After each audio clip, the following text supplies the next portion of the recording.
You are listening to the 90 Days Later podcast with Anna Charles, episode 213. Welcome to the 90 Days Later podcast, where we talk about what really happens when you take a break from drinking. And it turns out to be the best thing you've ever done. I'm Anna, coach to high achievers who are done waking up with regret and ready to feel in control around alcohol. If you've ever wondered what your life could look like with less wine and more you're in the right place. Hello, everybody, and welcome back to the podcast. All right, today I want to turn the topic of instant gratification on its head. Because listen, and maybe this is you, when people talk about why they reach for wine, and I hear this from my clients and I see this on all the message boards and so on, these are some of the reasons that people usually give, right? It works really fast. It takes the edge off immediately. I just want relief, and wine is the quickest way to get it.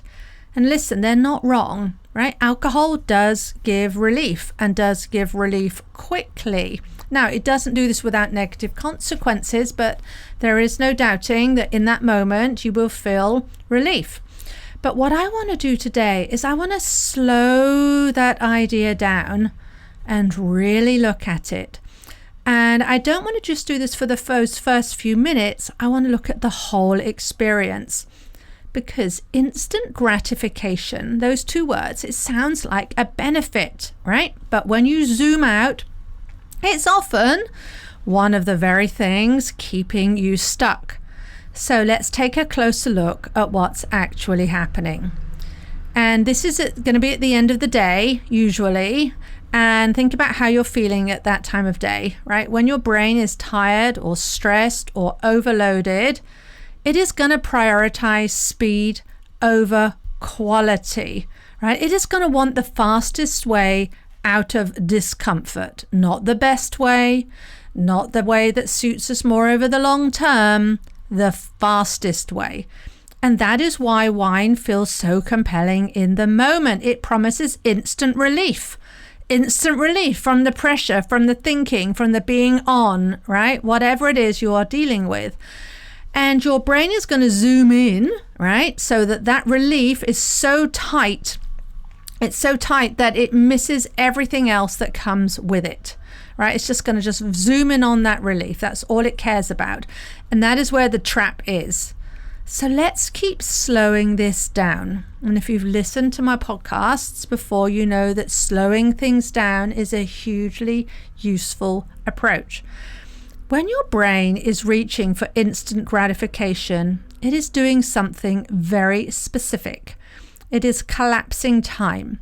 It is treating the first few minutes as if they are the entire experience, right? That first sip, the exhale, the shoulders dropping, right? That moment becomes in many ways the whole story, but that is never the whole story. And this is where we know that, right? It doesn't feel that way in the moment. And this is where I think a lot of people get confused, because they think what we're choosing between, they say, Anna, the choice is between feeling relief and deprived in that moment. It isn't.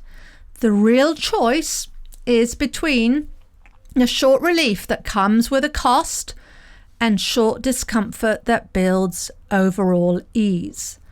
And once you see that, the urges are going to lose a lot of their power. Here's the part I really want you to understand. Instant gratification is not actually that gratifying. It just feels urgent. Alcohol feels like relief because it changes your state quickly. But quick does not mean clean. And it definitely does not mean free. Because while there is relief in that moment, yes, there is with the wine. Right? I'm not going to say there isn't. I'm not going to lie to you. There is also friction. There is the mental chatter. There is the monitoring yourself. There is the negotiation. There's that kind of low level sense of, oh, I know better than this, right? We might be judging yourself. Oh, this is giving me relief, but I really know I shouldn't be doing this. Now listen, that friction, it doesn't disappear even when you are doing the act of drinking, and even when you're in the midst of creating that sense of immediate relief for yourself. Right? That friction is just going to hum quietly away. It's kind of like the white noise on an aeroplane. It's going to be there. It's underneath the relief. Even if you're not really looking at it, you know it's there. And then later what happens is it just gets louder. All right?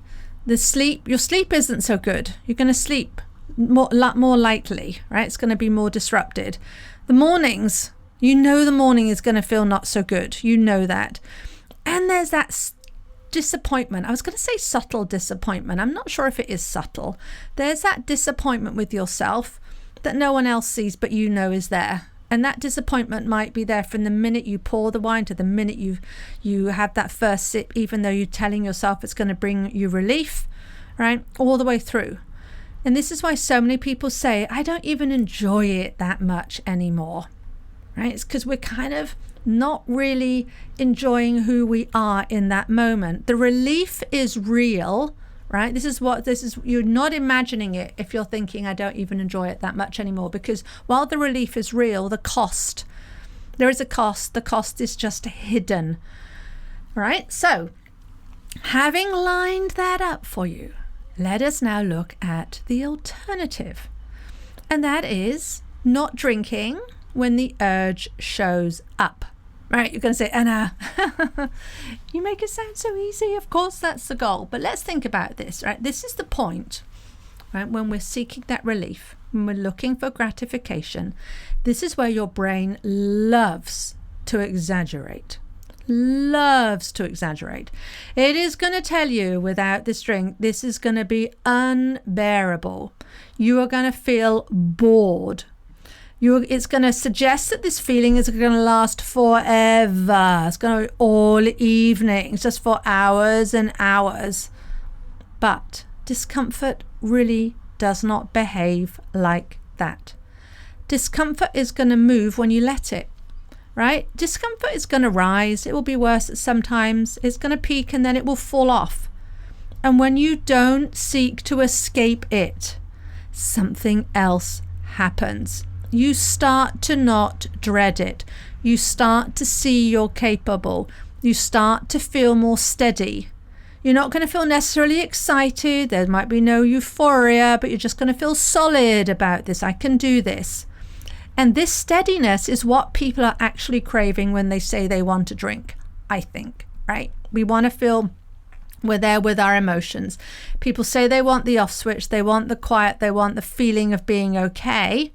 And the irony is, my friends, that feeling, those feelings, right, this kind of quiet and calm is something I hear a lot with my clients. As we work together, they feel more and more calm. The irony is that those feelings of quiet and calm and free, they show up more reliably, right, when you are not drinking and when you're not drinking to seek relief. Really, right? Now, this is the reframe I want you to practice. I like to give you homework. I want you to consider you are not choosing between feeling good and feeling bad. You are choosing between temporary relief with lasting friction or temporary discomfort with lasting calm. Both paths include discomfort. One just delays it.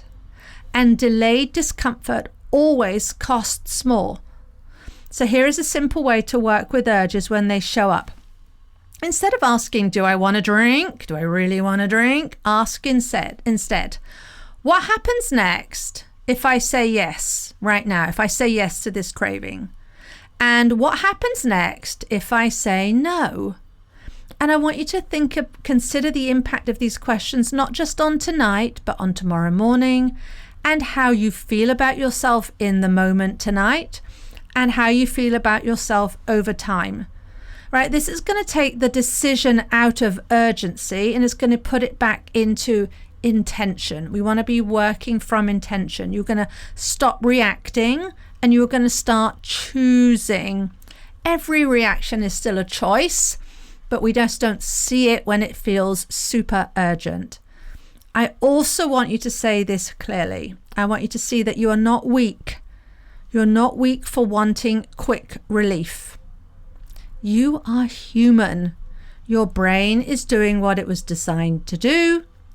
And the work that for us is not to fight that, it's just to see through it, to see what our brain's game is here.